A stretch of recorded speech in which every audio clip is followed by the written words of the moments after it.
রঘুনাথগঞ্জে কে ছিল? আফরুজ্জামান। ফারাক্কায় কে ছিল? প্রয়াত মঈনুল হক।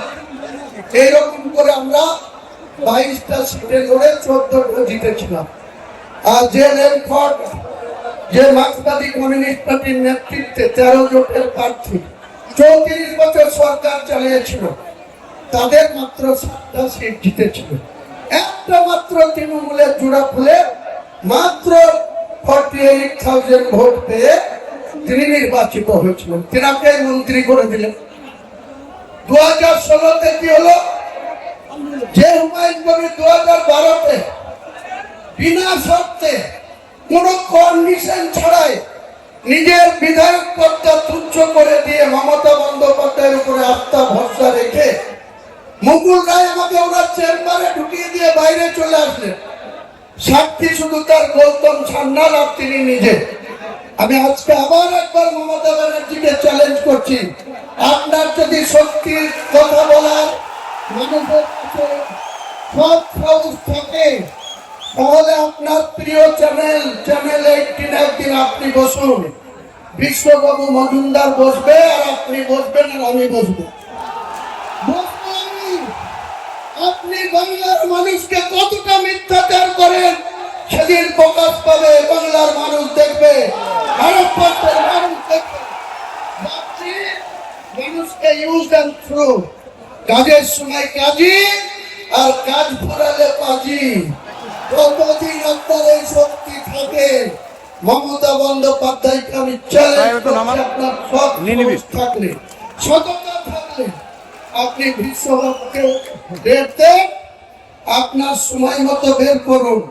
আমাকে ডাকলেই বিশ্ববাবু মেসেজ দিলেই আমি কলকাতায় চলে যাব, স্টুডিওতে বলবো। আমি কোনো গদ্দারি করে থাকি, কোন রকম কোন অসহযোগিতা করে থাকি, নিশ্চয়ই আপনি বলবেন।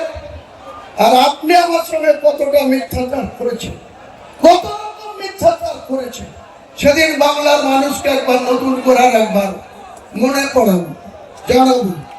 সিদ্ধান্ত নেওয়ার মালিক বাংলার জনগণ, সিদ্ধান্ত বাংলার মানুষ নেবে। আপনি আমাকে বলছেন গদ্দা, আপনি রাতের অন্ধকারে মালদা থেকে এসে আপনি আমাকে সাসপেন্ড করার তার সাথে কথা বললেন? লালগোলার বিধায়ক মোহাম্মদ আলী, ওই রঘুনাথগঞ্জের বিধায়ক মন্ত্রী আফরুজ্জামান, মুর্শিদাবাদের এমপি আবুল তাহের খান, বহরমপুর পৌরসভার পৌরপিতা নাটুগোপাল মুখার্জি, গান্ধীর বিধায়ক সাংগঠনিক সভাপতি অপূর্ব সরকার, তাদের সঙ্গে বসে আলোচনা করে বললেন যে হুমায়ুন কবিরকে যদি দল থেকে সাসপেন্ড করি বা বের করে দিই, মুর্শিদাবাদের ক্ষতি হবে। তারা নেতৃত্বাই বলে দিল কোনো ক্ষতি হবে। আমি মমতা ব্যানার্জি আপনাকে মুর্শিদাবাদে 2011-তে একটা পেয়েছিলেন, আর 2004-এ আমাকে প্রার্থী না দিয়ে শুভেন্দুর কথায় 22টা প্রার্থী দিয়ে 4টে জিতেছিলেন। আর হুমায়ুন কবির আবার আপনার হাতে পায়ে ধরে এই তৃণমূলে এসে 20টা পায়ে দিয়েছিলাম। আজকে চ্যালেঞ্জ আমার, কোন শক্তি থাকলে মুর্শিদাবাদে আপনি খাতা খুলে দেখাবেন, মুর্শিদাবাদে 22টা সিটে আপনি খাতা খুলবেন। 2 বিজেপি আছে, বিজেপি হয়তো 2-1টা সিট বাড়িয়ে নিতে পারে, তাদের যা কৌশল, তাদের যা অর্থবল, তাদের যা কৌশল অবলম্বন করে চলছে। কিন্তু আমি চ্যালেঞ্জ করছি, আমি বেঁচে থাকলে মমতা বন্দ্যোপাধ্যায় চূড়া ফুলের 0 করব, 0 করব, 0 করব।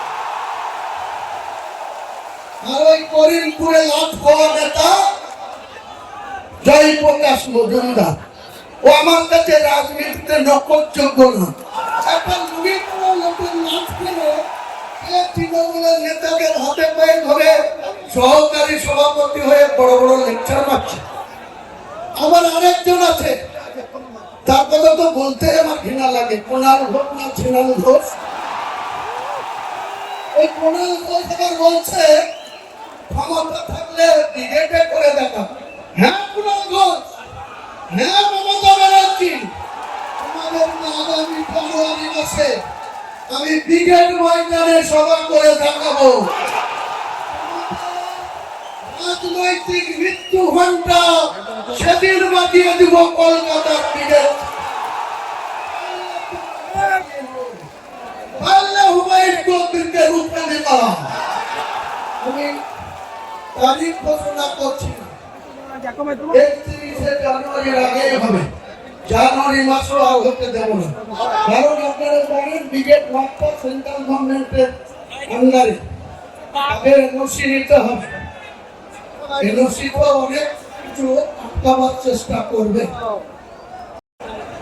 আপনি সে তখন কি করতেন এত ইতিহাস আমার জানা আছে, আমার মনেও আল্লাহ অনেক রেখে দিয়েছে, আমার মেমোরি অনেক সাফ আছে, ডেট তারিখ সময় সাল সব আমি বলতে পারি ঘন্টার পর ঘন্টা। আপনি বেশি আমাকে উল্টো পাল্টা কথা বলবেন না, তাহলে আপনার পরিবারের আয়ের কি উৎস, কিভাবে আপনি এত পরিবারের আয়ের উৎস পেয়েছেন? এমনিতেই তো কাঠগড়ায় আছেন, পরিবারের সদস্যরা প্যানিকে ঘুমায় রাত্রেবেলা, সুস্থভাবে আমাদের মতো কৃষকদের মতো সাধারণ মানুষের মতো ঘুমাতে পারে না। 200 জন পুলিশ লাগে আপনার ভাইপোকে রাত্রি বাস করতে। যেদিন ক্ষমতাটা চলে যাবে এই পুলিশ কোথায় থাকে সেটাও আমরা দেখবো আগামী দিন। এই পুলিশ তার হয়ে কাজ করে। আর মুর্শিদাবাদের পুলিশ প্রশাসনকে আমি আজকে আমাদের সাপোর্ট দেওয়ার জন্য ধন্যবাদ জানাবো। কারণ বিগত 6 তারিখে এই জেলার পুলিশ, রাজ্যের পুলিশ অনেক অসহযোগিতা করেছে। কালকে ছোট্ট একটা ঘটনা ঘটেছে, হুগলির একজন ব্যক্তি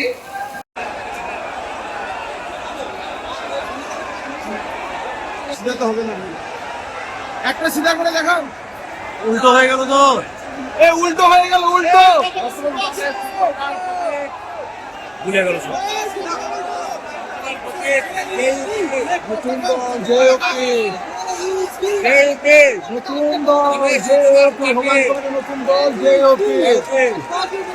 জনতা উন্নয়ন পার্টি, জনতা উন্নয়ন পার্টি জিন্দাবাদ।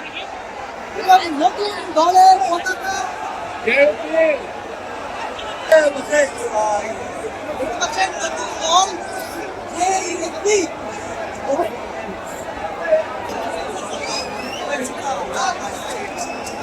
বন্দে মাতরম।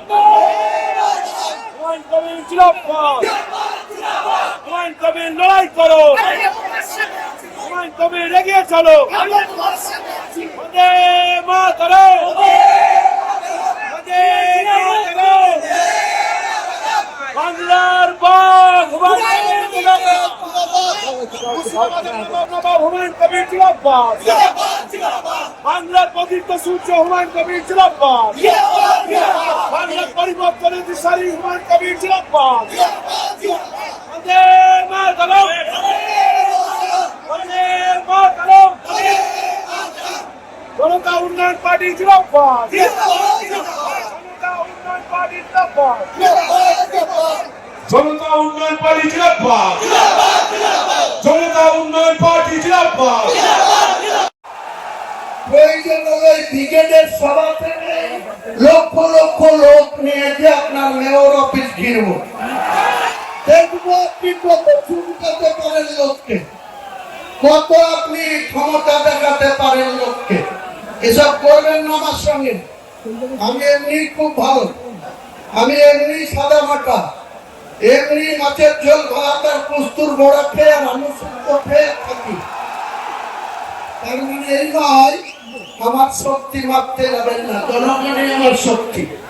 মুর্শিদাবাদের প্রশাসনকে আমি বলছি, কয়েক জায়গায় গত কয়েকদিনে রানীনগরে, ইসলামপুরে, আরো কিছু জায়গায় মৃগ হুমকি এসছে যে হুমায়ুন কবিরের মিটিংয়ে যাওয়া যাবে না। এসব করেন না। চাকরি করছেন, চাকরি করেন, ল অ্যান্ড অর্ডার দেখার কাজ করেন, কারণ পাশা ঘুরে যাবে। আপনারা যে নেতার কথায় চলছেন, আপনারা একবার মনে করুন তো, বুদ্ধবাবু 235 নিয়ে 2006 থেকে 2011 ছিল। 2011 এসে 9 এসে একজন মাত্র এমপি ছিল, মমতা ব্যানার্জি, একটা 2004 থেকে 9। কংগ্রেসের 6 ছিল, লেফট ফ্রন্টের 35 ছিল। পাশা ঘুরে গেল, কেমন মানুষ ঘুরিয়ে দিল। 2009 পরে 2011 মুখ থুবড়িয়ে বলল 34-এর বামফ্রন্ট সরকার। তাদের স্ট্রেন্থ কত ছিল? 235। আপনার কত আছে? এধার ওধার ভাঙিয়ে এনে 220। এই 220-কে তুড়ি মেরে উড়াবো, 220-কে তুড়ি মেরে উড়াবো। বাংলার রাজনীতিতে আমাকে বলা হচ্ছে ভোট কাটুয়া। আরে 2,82,000 মুসলমান ভোট আছে। 2,82,000-এর মধ্যে ধরে নেন 2,30,000 মানুষ ভোট দিতে যাবে। 30,000 পাতাখোর আছে, 30,000 পাতাখোর আছে, তাদেরও ভাবছেন 2 লক্ষ ভোট, 1,60,000 যেদিন হুমায়ুন কবিরের দলের পক্ষে করবে, আপনার সরকার চিত্তটান হয়ে ওই ভাঙিয়ে আপনি দেখে নেবেন। হুমায়ুন কবির অঙ্ক কষে চলে, একদম অঙ্ক কষে মেপে ঝুপে হুমায়ুন কবির রাজনীতিটা করে। অনেক হয়েছে, অনেক বাহাদুরি দেখেছি আপনাদের। আমি এই সরকারের অনেক আধিকারিক, আমি এখনই ফাঁস করছি, কয়েকদিন দেখবো, তারপরে তৃণমূলের কিছু বালি চোর, পাথর চোর,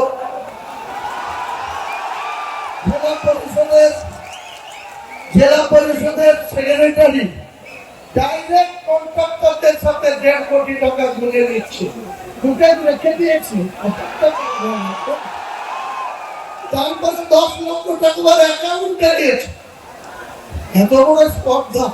আর মমতা হচ্ছে সতী সাবিত্রী, নেত্রী হচ্ছে খুব সতী সাবিত্রী। আপনার দলের আধিকারিকদের এত স্পর্ধা হয় কোথা থেকে? কোথা থেকে হয় মুর্শিদাবাদের মানুষের অর্থকে এইভাবে লুট করা? পাথরের খাদান থেকে একটা পাথরের গ্রামফার লোড হয়ে আসছে, গোটা বীরভূমের থানাগুলো আসতে মাত্র 4,000 টাকা খরচ হয়। যেই মুর্শিদাবাদের গ্রাম ঘুরবে বড়ুয়া থানায় শুরু হয়ে যাবে একাই একটা থানাতে 4,000। যে কাঁদি আসবে, এক মহান মাতব্বর আছে মৃণাল সিনহা, কাঁদির আইসি, অমনি তার পাওয়ার 6,000 টাকা লাগবে গাড়ি পিছু। তাহলে 4 আর 6 10,000 বহরম করেছে। আবার নেমে যায় 2,000। এই তুলাবাজির ভাগ কে নেয়? তুলাবাজির ভাগ কোথায় যায়? ওয়াকফ নিয়ে আপনি বললেন মুসলমানদের কোনো চিন্তা নাই, আমি মুখ্যমন্ত্রী থাকতে ওয়াকফ নিয়ে তোমাদেরকে থাকতে হবে না। আমি একাই ওয়াকফ আইন মানছি না, মানছি না। কে বলেছিল? মুখ্যমন্ত্রী বলেছিল না আপনারা বলেছিলেন? বলেছিল। এবং সুতি থেকে, মুর্শিদাবাদের সুতি থেকে 6 মে 2025 উনি পরিষ্কার বললেন, আমি ওয়াকফ নিয়ে এখানকার মুসলমানদের কোনো আন্দোলন করতে দেব না। তাদের যদি আন্দোলন করার ইচ্ছা হয় দিল্লিতে যান, দিল্লিতে গিয়ে আন্দোলন করুন। আপনার এত স্পর্ধা, আপনি রাজ্যের মুখ্যমন্ত্রী, গোটা রাজ্যের মানুষকে সুরক্ষিত রাখা আপনার মরাল ডিউটি। আপনি সেটা না করে মুসলমানদেরকে এত তাচ্ছিল্য। আপনার বেলার অফিসগুলা, ল্যান্ড দপ্তরের মন্ত্রী আপনি, বেলার অফিসগুলা কিভাবে লুট করছে, ন্যায্য জমি, খতিয়ান মুক্ত জমি, তাদের মিউটেশন করতে গিয়ে 2 নম্বরই করছে। কার জমি কার নামে রেকর্ড করে দিচ্ছে। বাপ দাদার আমল থেকে ঈদগাহ যে যে কটা মুসলিম এমএলএ জিতে আসবে 26-এ তাদের চ্যাংদোলা করে আপনি নাকি রাস্তায় ফেলবেন। আমিও লিডার অফ দ্য অপোজিশনকে চ্যালেঞ্জ করছি, আমরা জিতে যাব এবং অধিকাংশই আমার দলের যদি 200টা সিটে লড়ি 100টা সিট গ্যারান্টি জিতে যাব। সত্য মুসলিম থাকবে, 30টাও হিন্দু থাকবে। আপনার বাবা শিশির বাবু ক্ষমতা থাকলে আমার গায়ে হাত দিবে, দেখবো আপনি কত বড় পালোয়ান বাংলা মেদিনীপুরের ছেলে। আমি মুর্শিদাবাদের ছেলে।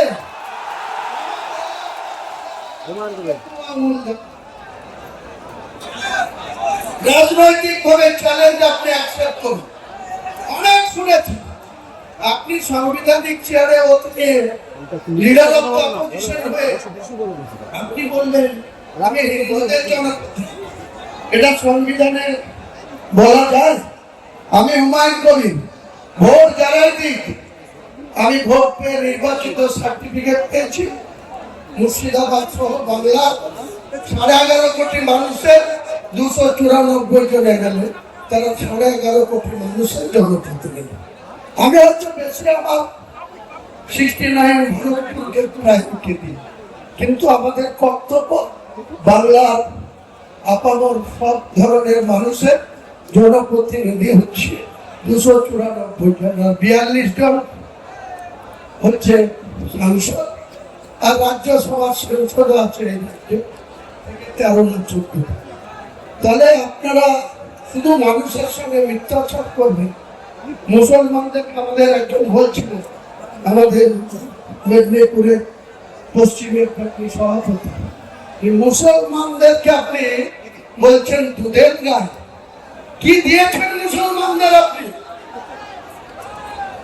কিছু মুসলমান আছে 1 মাস ব্যাপী রোজা রাখার পর আমাদের খুশির ঈদের জন্য গোটা বাংলা না গোটা ভারতবর্ষে জমা মসজিদ থেকে শুরু করে ভারতবর্ষের মুসলিমরা পুরুষ মানুষরা ঈদের ময়দানে নামাজ পড়তে যায়। সেখানে কোথাও মহিলাদের এন্ট্রি নেই। 10 বছরের নিচে বাচ্চারা যায় খুশি ঈদে, কিন্তু প্রাপ্তবয়স্ক কোন মহিলা ঈদের ময়দানে যাওয়া নিষেধ আছে। কিছু মুনাফিক মুসলমানকে হাত করে আপনি ঈদের ময়দানে গিয়ে আপনি বড় বড় হিজাব পরে ভাষণ দেবেন, আর মুসলিমদের উন্নয়ন হয়ে গেল। মুসলিমকে চাকরি দিয়েছেন আপনি, 6টা দপ্তরের মন্ত্রী আছে, 3-6-18টা প্রতি বছর আপনি চাকরি দিতে পারেন। কটা মুসলমানকে দিয়েছেন? আপনি যে স্পিকার করে রেখেছেন বিমান বন্দ্যোপাধ্যায় বারুইপুর থেকে নির্বাচিত, সে 6টা করে প্রতি বছর চাকরি দিতে পারে। কটা মুসলমানকে দিয়েছেন? মুখ্য মুসলমানদের ভালোবাসা। মুসলমান অত বোকা নেই, মুসলমান একজন মূর্খ নেই, মুসলমান অনেক শক্তিশালী জায়গায় পৌঁছেছে। একটা কথা আছে না কবিগুরু, তোমাকে বধিবে যে গোকুলে বাড়িছে। মুসলমানরা তোমাকে ওয়েট করেন মুখ্যমন্ত্রী, আর আপনার পালোয়ান ভাইবোকে বলুন যত খুশি লোককে পাঠান, আর যে 3 মাস বাকি আছে লুটে নেন, যা পারবেন লুটুন। 3 মাস পরে আপনাদের আইনটাকে ডাকে কেউ যাবে না, যাওয়া বন্ধ করে দেবো। মুর্শিদাবাদে এখন থেকে বন্ধ হয়ে যাবে, আর রাজ্যেও বন্ধ করে দেবে। আর আপনার আইনটাক আছে, আপনি যে টাকা খরচ করে আইনটাকে রেখেছেন। এর আগে একজন প্রশান্ত কিশোর, তিনাকে 2020 সালে 100 কোটি টাকা চুক্তি করে নিয়ে। তো আমি আমার বক্তৃতা দেওয়ার শুরুর আগে সঞ্চালক মোকাদ্দেসকে বলছি, আমাদের যে স্টেট কমিটি, কতজন ভাইস প্রেসিডেন্ট তাদের নাম, কতজন জয়েন্ট সেক্রেটারি তাদের নাম, কতজন সেক্রেটারি তাদের নাম, কতজন স্টেটের কমিটির মেম্বার তাদের নাম ঘোষণা করবে।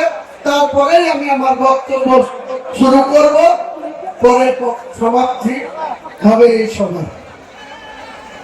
আজকের এই ঐতিহাসিক সন্ধিক্ষণে হুমায়ুন কবিরের নেতৃত্বে পশ্চিম বাংলার ইতিহাসে এক যে ঐতিহাসিক মুহূর্ত, সেই মুহূর্তে তিনি লাখো লাখো মানুষের উপস্থিতিতে যে দল ঘোষণা করলেন জনতা উন্নয়ন পার্টি, সেই জনতা উন্নয়ন পার্টির চেয়ারম্যান জনাব হুমায়ুন কবির। জনাব হুমায়ুন কবির জনতা উন্নয়ন পার্টির চেয়ারম্যান। এরপরে ঘোষণা করছি ভাইস প্রেসিডেন্ট অফ জনতা উন্নয়ন পার্টি, পশ্চিমবঙ্গের প্রাদেশিক জনতা উন্নয়ন পার্টির ভাইস প্রেসিডেন্টের নাম আমি ঘোষণা করছি doctor Hasnat Ali Saheb, Baharampur. Mohammad Mizanur Rahman, Rajarhat New Town. Doctor Hasnat Ali Saheb, Baharampur. Mohammad Mizanur Rahman, Rajarhat New Town. Abu Sufian Sheikh, Bhagwangola. Shri ex MLA, Bhagwangola. Shri Prakash Ranjan Srivastava, Kolkata. Shri Rakesh Ranjan Srivastava, Kolkata. Mohammad Zakaria, advocate, Alipur, Kolkata. Dipanjan Bhattacharya, Kolkata. Syed Rafiqul Hasan, Sijgram. Rabi Roy, Kakgram. Maulana Pirzada Alhaj Syed পাঞ্জাবুল ইসলাম, হুগলি, আরামবাগ, দরবার শরীফ। সৈয়দ নবীনুল ইসলাম কাদরি, কলকাতা। বড়বাজার মসজিদ ইমাম সাহেব। জনাব আতাহার হোসেন, হুগলি। জনাব নিজামুদ্দিন বিশ্বাস, হরিহরপাড়া। এই গোটা vice president. Total vice president হলো কতজন? 13 জন। এবারে আমি ঘোষণা করছি জেনারেল সেক্রেটারি, সাধারণ সম্পাদক আছে যারা পার্টির মধ্যে, তাদের নাম ঘোষণা করছি ডক্টর আব্দুল সালাম শেখ, দক্ষিণ 24 পরগনা। যেটা দান্ডিং ঘাট, সেই সবের চাইটাও আপনার চুরি করতে দ্বিধা করেন না, আপনার বেলায়। আর আপনি সতী সাবিত্রী শুধু মুখে সতী সাবিত্রী থাকলে হবে না। আর মুসলমানদেরকে মুখে ঈদের ওই রেড রোডে গিয়ে নামাজ পড়লে হবে না। আগামী ঈদ আসছে, বাবরি মসজিদ যেখানে ঘটছি, প্রথম জুম্মাতে 1 লাখ, দ্বিতীয় জুম্মায় হচ্ছিল 2 লাখ। আমি মমতা ব্যানার্জিকে একবার আহ্বান করব, আপনি মুখ্যমন্ত্রী হিসাবে আপনার টাইম মতো এই বাবরি মসজিদের এখানে একটা ঈদের নামাজের ডাক দেব। মুর্শিদাবাদের মানুষ কতটা আসবে ঈদের ময়দানে নামাজ পড়তে, আর আপনার ওই রেড রোডের ময়দানে কত লোক থাকে সেটা একবার পরীক্ষা করে নেবেন, মাপযোগ করে নেবেন। কাজে আপনি আপনার মতো চলুন। ফেব্রুয়ারি মাসটা আপনাদের পুলিশের চুনখানি ঢুমখানি একটু সহ্য করতে হবে, যারা সহ্য করবেন। অতিরিক্ত মাত্রায় করলে আমাকে জানাবেন। আমি যদি আমার নজরে আসে, পুলিশ যদি হুমায়ুন কবিরের পার্টিতে যোগদান করার জন্য, এই মিটিংয়ে আসার জন্য মুর্শিদাবাদ সহ বাংলার কোন থানা যদি মিথ্যা মামলা দেয়, যদি আননেসেসারি হয়রানি করে, জেলায় হলে তো 48 ঘন্টার মধ্যে থানা ভিড়ব। ঘন্টার মধ্যে সেই থানায় মমতা বন্দ্যোপাধ্যায়ের পুলিশের বিরুদ্ধে ডেপুটেশন হবে। আর শুধু ডেপুটেশন হয়ে খালি খালি চা খেয়ে বাড়ি আসবো না। যে মিথ্যা মামলা দিচ্ছেন সেই মিথ্যা মামলাকে উইথড্র করাবো, তা নাহলে এক একটা থানার ইট খুলে নেবো। পাল্লা আটকে নেবেন, কত পুলিশ আছে, কত গুলি চালাতে পারেন, কত আপনার স্ট্রেংথ আছে। হুমায়ুন কবিরের সঙ্গে লক্ষ লক্ষ জনতা আছে। আমার চ্যালেঞ্জ, আমি এই মমতা বন্দ্যোপাধ্যায়ের মিথ্যাচার, তুলাবাজ, জুলুচ্চোর, জেল ছাটা মন্ত্রীদের লজ্জা নাই। আমাদের মহাসচিব ছিলেন পার্থ, 3 বছর জেলের খানিক এসেও 50 কোটি টাকা যার কাছে অবৈধ টাকা। বাঙালি, মুখে বাঙালি, শত্রুঘ্ন সিনহা কোন বাঙালি, ইউসুফ পাঠান কোন বাঙালি, কীর্তি আজাদ কোন বাঙালি? লজ্জা করে না আপনার মানুষকে ভাওতা দিতে, মিথ্যাচার করতে? আপনি হুমায়ুন কবিরকে বলছেন গদ্দার। সাহস থাকলে আপনি ওপেন চ্যালেঞ্জ করলাম, আপনি ডাকবেন, আমি চলে যাব, কোনো ভয় নেই। আমি পড়ালা ছাড়া কাউকে ভয় পাই না। যা হবার হবে। আপনার সব সাহস থাকলে আপনি চ্যানেল 18 বিশ্ববাবু চ্যানেলে বসবেন, আপনার ঠিক উল্টো চেয়ারে বসে আপনার প্রশ্ন উত্তরের জবাব আমি দেব। আপনার প্রশ্নের জবাব, এটাই আমার চ্যালেঞ্জ। আর আজ এই ডায়াস থেকে বেশি কথা বলবো না। আমাদের দলের নাম কি, দলের এজেন্ডা কি? আমি আজকে আপনাদের সামনে ঘোষণা করছি, আমার সুন্দরবন এডুকেশনাল ট্রাস্ট, সেই ট্রাস্ট 35 কোটি তার অ্যাসেট। আজকের আমি এই সভায় আমাদের চেয়ারম্যান হিসেবে আমি হুমায়ুন ভাইয়ের নাম ঘোষণা করে গেলাম। তিনি যেটা করবেন এখানে এই মসজিদ বাবা কালীদাস এখানে এসে উদ্বোধন করে যাবেন, ইনশাআল্লাহ সে ব্যবস্থা আমরা করব। যদি একটা মাথা নয়, যদি আর একটা কথা দরকার হয়, তাহলে শাহজাহান মল্লিকের মাথাটা আমি আমাকে সমর্পণ করে দিলাম। শাহজাহান সাহেবকে আমার লাখো লাখো শুকরিয়া, সালাম, আদাব জানাই।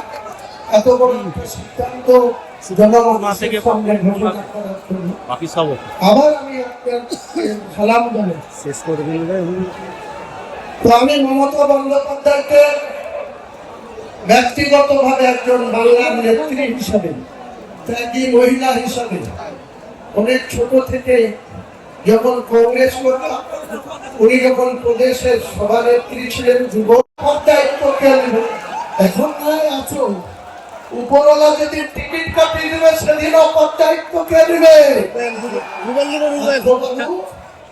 কাজে আমাকে বেশি আমি প্রত্যেকটা মানুষকে আজকে মিটিং আসার জন্য অভিনন্দন জানাচ্ছি, সালাম জানাচ্ছি, আদাব জানাচ্ছি, নমস্কার জানাচ্ছি, প্রণাম জানাচ্ছি। জানিয়ে আজকে আমার নতুন শর্ট ফর্ম JUP জনতা উন্নয়ন পার্টি, তার ইলেকশন এজেন্ডা কি হবে, আগামী দিনে আমরা নিশ্চয়ই মানুষের দুয়ারে দুয়ারে যাব এবং আমি বাংলার যতটা আসনে লড়ব, সমস্ত আসনে এক দিন 2, 3টে করে সভা করব। আমার ফার্স্ট এরপরে সেকেন্ড সভা হবে 4 জানুয়ারি ডোমকল জনকল্যাণ ময়দান। 4 জানুয়ারি ডোমকল জনকল্যাণ ময়দান। 5 জানুয়ারি হরিয়ারপাড়ার কোন একটা ময়দানে, যাকে পাশে বসে আপনি আমাকে সাসপেন্ড করেছেন। আগামী দিনে যারা কাউন্টিং এর জন্য বুঝতে পারবে আদা কেমন ঝাল, ঝাল যে ভেতরে ভিতরে হয়, সেটা কিন্তু হুমায়ুন কবিরের এই ঝাল আপনার দলের যারা মনোনীত প্রার্থী হবে কাউন্টিং এর তারা সেই ঝালের স্বাদটা ভালোভাবে পাবে, কোনো চিন্তা নেই। আমি ডনকিয়া, আমার হারানোর কিছু নয়। আমি হুমায়ুন কবির রেজিনগরেও 30,000-এর বেশি ভোটে জিতব আপনার প্রতীকের প্রার্থীকে হারিয়ে, আর বেলডাঙ্গাতেও একই পরিমাণে জিতব।